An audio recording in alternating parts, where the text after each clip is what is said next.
Hello everybody. Today I'm going to talk about Michael Burry's portfolio a bit more in detail than what I did yesterday.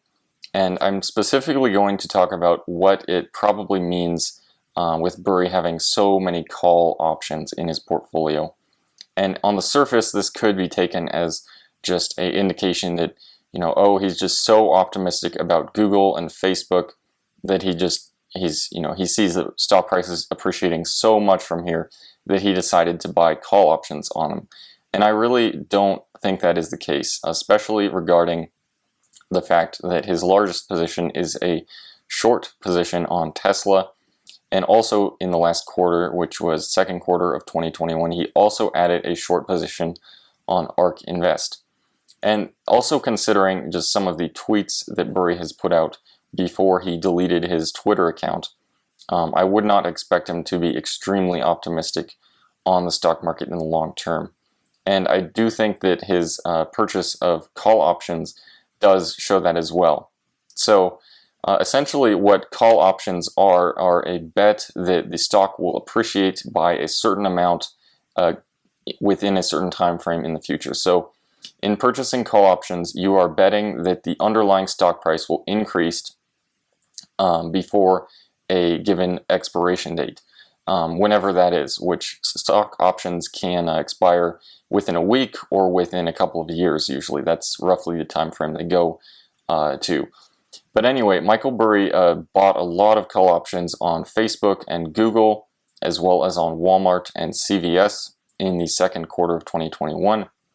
And these were positions that he'd essentially rolled over from the first quarter as well. But he did add to them, which does show me that he is at least somewhat optimistic on the short-term movement of some of the largest companies out there, which Google and Facebook and Walmart are definitely some of the largest companies out there. They're included in virtually all the index funds.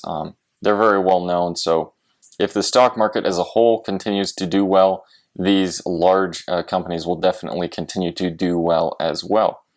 But this does also show me that Michael Burry is very skeptical about the long-term success of the stock market or the current bull market that we are in since the crash or bottom of the stock market in March of 2020.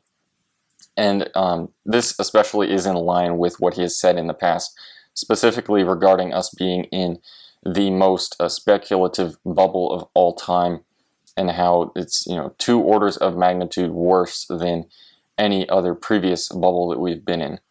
And just to kind of bring up some examples of this, because I think it's easy to say that we are in one of the largest bubbles of all time, but it's a bit harder to recall to memory some of the prime examples of this that we've had recently. So I'll just kind of bring a few to mind to jog our memory, and these are for the most part just within the last year, if not just a few months. So we've had the massive rally of meme stocks, which have virtually no fundamentals, or in the case of some stocks like GameStop, they do have fundamentals, but they're just suggesting a stock price that is extremely overvalued. With AMC, you basically have no fundamentals there whatsoever. So we have that rally that has just been driven by short squeezes and gamma squeezes and just people piling on all over the place, which is very unprecedented. This has never happened before, at least to this extent. We also have the SPAC, explosion, just the explosion in the number of SPACs that have been put out there. And there's nothing unique about special purpose acquisition vehicles, but just in the volume that they have been put out, also in the quality that people have been willing to buy them at, this just also suggests an extreme speculative bubble. Also, junk bonds, just the valuations being put on junk bonds. It's extremely high risk, and yet people are willing to accept an extremely low yield on these bonds. That's another area of extreme overvaluation in the bond markets. I could keep going on with crypto. You have the rally of Dogecoin or any of these other tokens that one could argue that they're based in some level of usability or not. I would definitely argue that Dogecoin is just a joke of a cryptocurrency, and in fact, I I'm skeptical of cryptocurrencies as a whole, as a lot of you probably know, but just the extreme rallies that have happened in this area as well.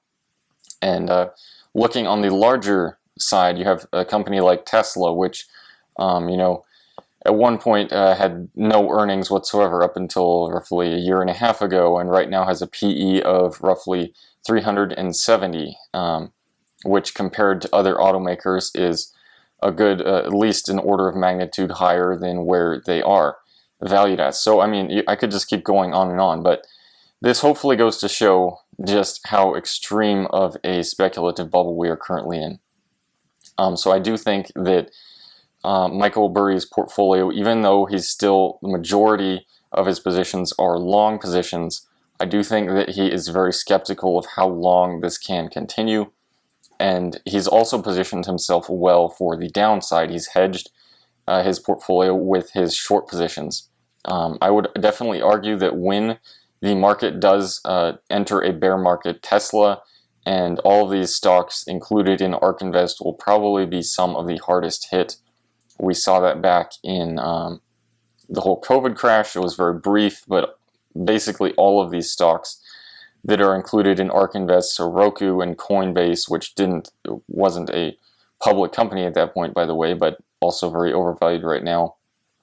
Coinbase and Roku and Square and all these companies and Tesla and everything, it did crash very hard back in that.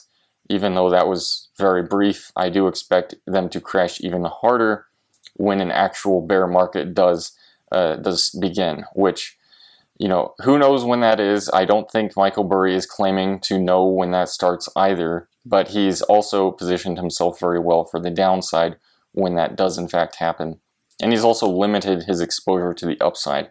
By buying call options, you're essentially paying a premium to benefit from the upside of the underlying shares there, but you are not paying the total amount for the shares. So this does give him a good solid amount of cash that he likely still has in his portfolio, with which he can buy actual shares or whatever he sees as good value when the market does bottom from this upcoming bear market that he thinks is very likely. So all of this being said, I'm not making this video to scare anybody out there or to say that there's some imminent market crash.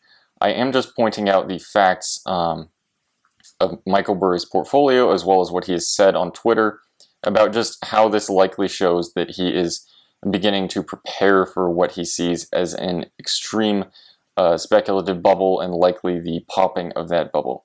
So all this being said, if you like this kind of content, if you want to hear more about what I talk about on this channel, which is going against the crowd, essentially to find the best value out there and to outperform the market. That is what I talk about on this channel, The Contrarian. But if you want to hear more, just consider subscribing, and I hope to see you all again at some point.